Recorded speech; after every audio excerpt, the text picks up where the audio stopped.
Welcome back, basketball fans, to another massive emergency deep dive here on the channel.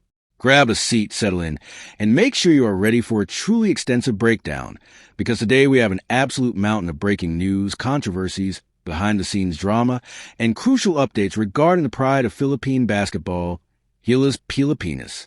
We are looking at a landscape that is shifting beneath our feet as we speak, a national team program that is simultaneously dealing with the highest of highs and the most frustrating of administrative lows. The headlines are blazing across social media. The message boards are on fire, and the entire nation of hoops lovers is crestfallen, yet fiercely debating the future of our front court. The title of today's episode tells you everything you need to know about the chaos and the triumph of the last few days. Quentin Miller-Brown with no contract yet in Gilas, Justine Baltazar entering the fray to save a day, and the towering Sotto reduced to a spectator for Gilas during one of the most critical stretches of the FIBA World Cup Asian qualifiers. To say that the last week has been a roller coaster for Gilas Pilipinas would be the understatement of the century. We are operating in the incredibly high-stakes environment of the second window of the 2027 FIBA World Cup Asian qualifiers. We are in what many have dubbed the group of death, facing off against veritable basketball heavyweights.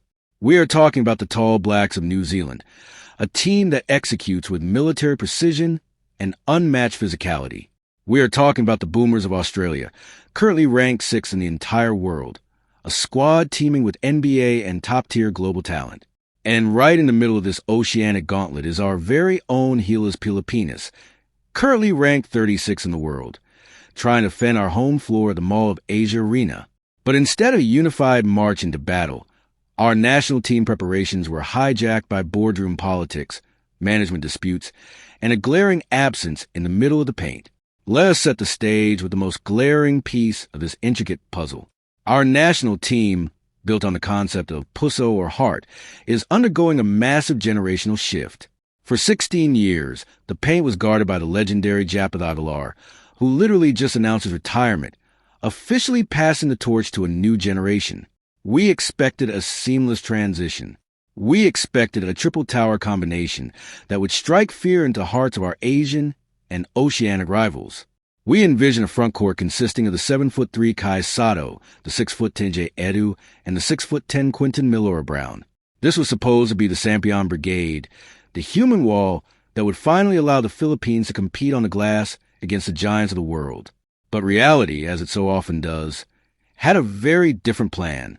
First, the shocking news dropped that Sotto, the crown jewel of the Philippine basketball program, would not be suiting up for this crucial window, and the plot thickened when it was revealed that his Japanese B lead team, the Kashiga Alphas, were not the ones stopping him. The team had actually given him the green light. Instead, it was reported that Sotto's own management team held him back, looking to preserve his health for a potential short-term NBA contract or a stint in the upcoming NBA Summer League. Gilas was suddenly reduced. The team was left without its main anchor in the middle, a player whose sheer gravity changes the geometry of the basketball court. And just as the coaching staff, led by the legendary Tim Cone, was scrambling to adjust to life without Sotto, another bombshell dropped. Reports began circulating that Quentin Miller-Brown, affectionately known as QMB, the bruising 25-year-old big man who just made his Gilas debut late last year, was also out. The phrase "no contract yet" echoed through the sports news cycle. Rumors swirled that a massive contract dispute between QMB's management and the Samahang Basketball in Pilipinas, the SBP, was going to sideline him. Fans were furious. The optics were terrible. How could a player who fought so hard to prove his local eligibility suddenly hold out for extra perks just days before we face New Zealand and Australia? But then, a plot twist worthy of a movie. Enter Brian Brown, Quentin's father. In a massive display of patriotism, the father bypassed the management team, directly contacted the SBP, and declared that his son was coming to Manila to play. Contract demands be damned. Quentin boarded a plane from Japan, touching down just in time to join the squad, cushioning the devastating blow of Sotto's absence.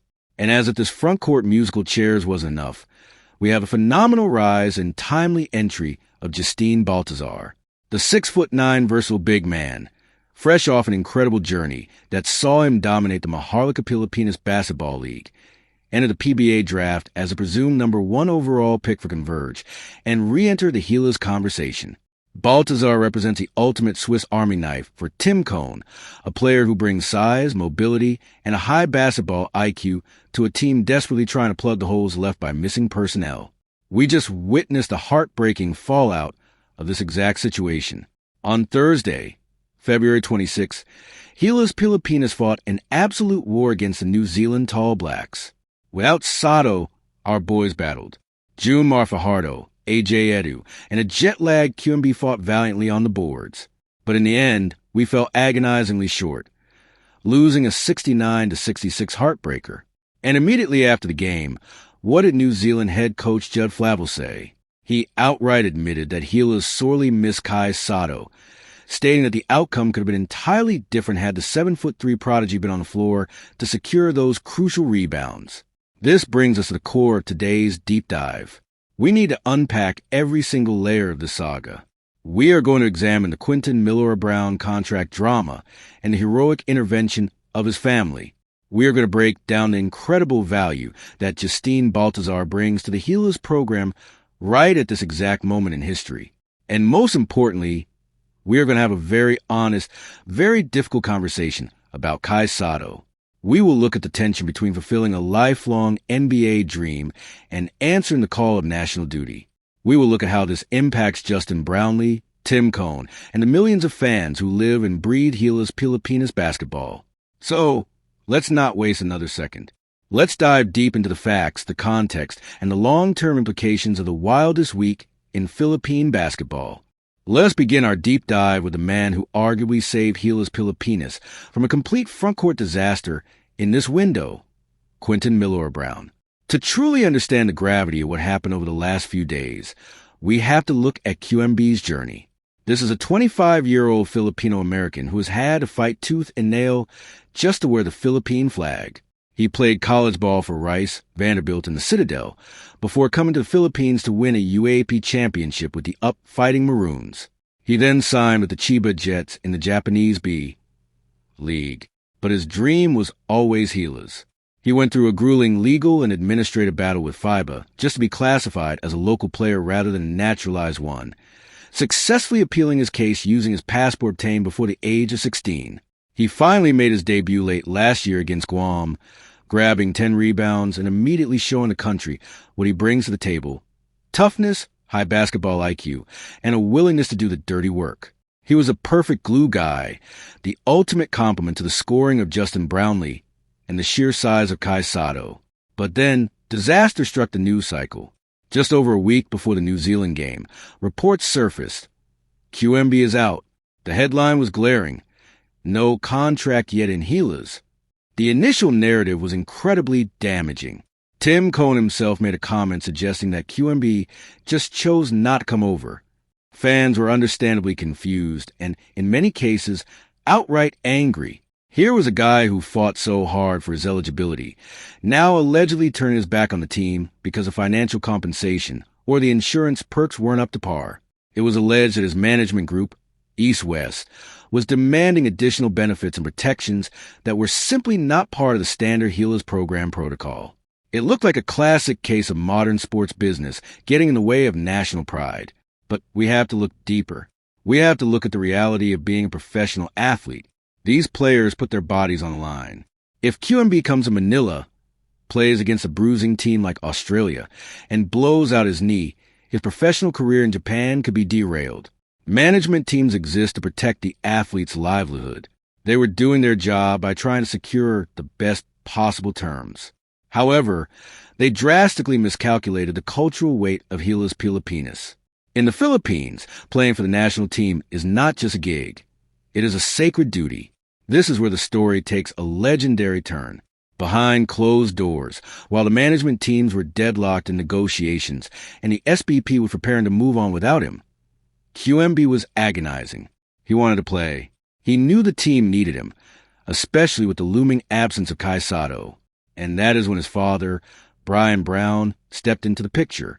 Recognizing his son's deep desire to represent his maternal homeland, Brian Brown took matters into his own hands.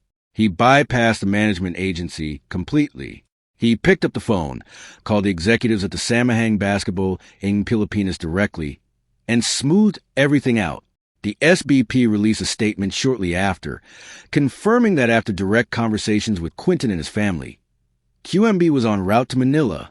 They praised his commitment, stating he is an integral part of the current and future national team. Sources close to the situation described the father's intervention as a very great gesture and noted that he was very patriotic.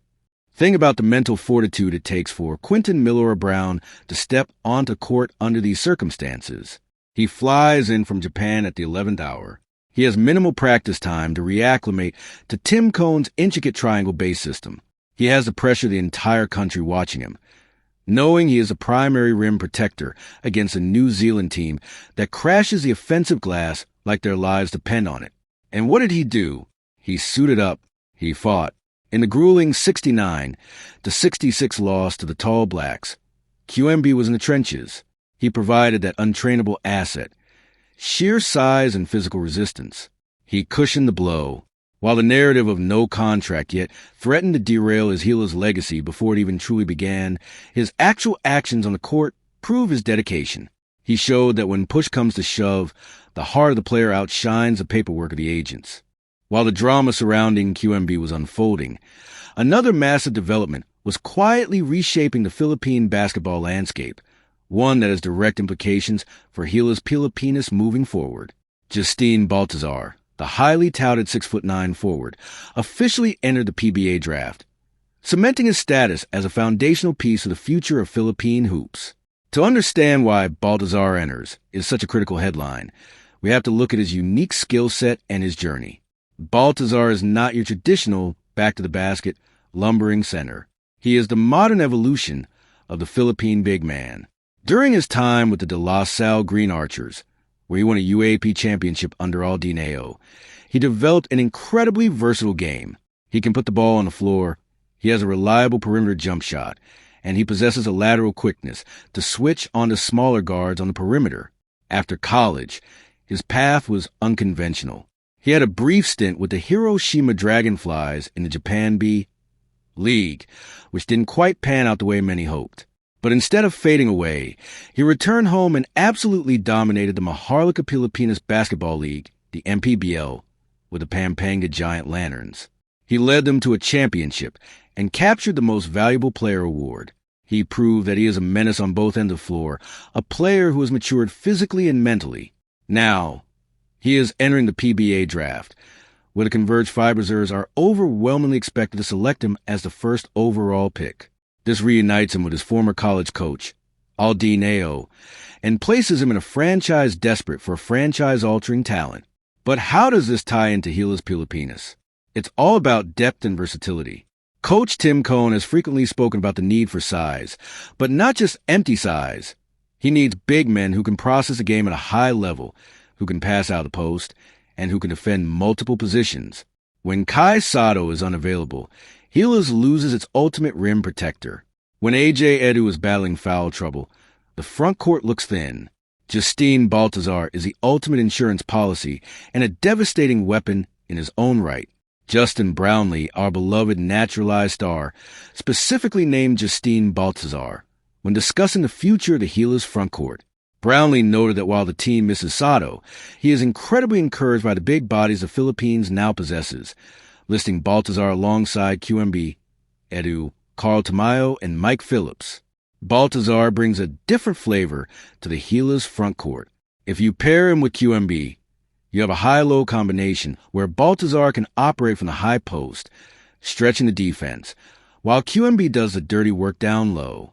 Furthermore, Baltazar's entry into the professional ranks in the PBA ensures that he will be consistently playing high-level competition, keeping him sharp for the grueling FIBA windows. His presence in the Gilas pool guarantees that the days of the Philippines fielding drastically undersized front courts against international competition are finally, definitively over. He is a franchise find for Converge, but more importantly, he is a crucial tactical puzzle piece for Tim Cone and Gilas Pilipinas. Now, we must address the elephant in the room. the tallest, most talented elephant Philippine basketball has ever seen. Kai Sotto, the headline Kai Sotto, reduced to Gilas, speaks to the diminished state of our national team without him, and his own reduction from the focal point of the offense to a spectator watching from afar. Let me be absolutely clear. Kai Sotto is a generational talent. At 7'3", with a soft shooting touch, incredible passing vision for his size, and the ability to alter shots just by standing in the paint. He is the unicorn we have prayed for. In the first window against Guam, and historically against teams like New Zealand, Kai has been the difference maker. Remember November 2024? Gilas beat New Zealand 93-89. It remains our only victory over the Tall Blacks in recent history. And who was the star? Kai Sotto, with a monstrous line of 19 points, 10 rebounds, and 7 assists. So, why was he missing from the floor on February 26, watching as Gilas lost a heartbreaker 69-66? The initial rumors were that his lead club, the Gilas Alphas, refused to release him. He had recently recovered from ACL surgery, and it made sense that the club would want to protect their investment. But investigative sports journalism revealed a much more complex and, frankly, frustrating truth. Unimpeachable sources confirmed that the Gilas Alphas had absolutely nothing to do with it. In fact, the club's officials were reportedly upset that they were being blamed, and they called the SBP leadership to reiterate that they had given Sotto the go signal to play for Gilas. The roadblock, once again, was management. Specifically, Sotto's management team, East-West. Reports indicate that they advised Kai to sit out this window to preserve his health because there's a very real possibility of him securing a short-term NBA contract, or at the very least, preparing for the NBA's Summer League, which kicks off in July. This creates an agonizing debate for Filipino basketball fans. On one hand, you have the ultimate dream, a full-blooded Filipino playing in the National Basketball Association. It is a milestone we have chased for decades. If sitting out 2 FIBA qualifying games is the price to pay to ensure Kai is 100% healthy and ready to impress NBA scouts, many argue that it is a sacrifice worth making. Justin Brownlee himself echoed the sentiment. Brownlee, who once harbored his own NBA dreams, publicly stated that he fully backs Kai and understands if he skips not just this window, but the upcoming window 3 in July, to chase that Summer League opportunity. Brownlee's empathy is powerful. He knows how narrow the window of opportunity is for professional athletes. On the other hand, you have the immediate reality of Gilas Pilipinas. This is the national team. This is the World Cup qualifiers. We are fighting for our basketball lives in the group of death against New Zealand and Australia. Coach Judd Flavel of the Tall Blacks practically admitted that they dodged a massive bullet. He praised the rebounding of Fajardo, Edu, and Milor Brown, but explicitly stated that Kai Sotto provides an entirely different dynamic, and that the outcome of the 69-66 game might have been reversed had Kai been there. We lost by 3 points. We gave up 15 offensive rebounds to New Zealand. It is not an exaggeration to say that Kai Sotto's presence alone would have secured at least 2 more defensive rebounds and altered enough shots to swing a 3-point game in our favor. This is why the nation is torn. We want Kai Sotto to reach the NBA, but we also desperately need Kai Sotto to anchor Gilas Pilipinas. The management's decision to pull him, while legally sound and perhaps best for his individual career trajectory, leaves the national team vulnerable. It places a massive unfair burden on the aging shoulders of 9-time PBA MVP June Fajardo. It forces players like QMB to fly in at the last minute and play through exhaustion. It reduces Gilas from a potential powerhouse to a gritty underdog scraping for survival. As we look toward window 3 in July, where we have to play New Zealand and Australia on their home soil, Sotto's status remains uncertain because it directly conflicts with the NBA Summer League. Gilas is going to have to learn how to survive and potentially thrive without their 7'3" anchor.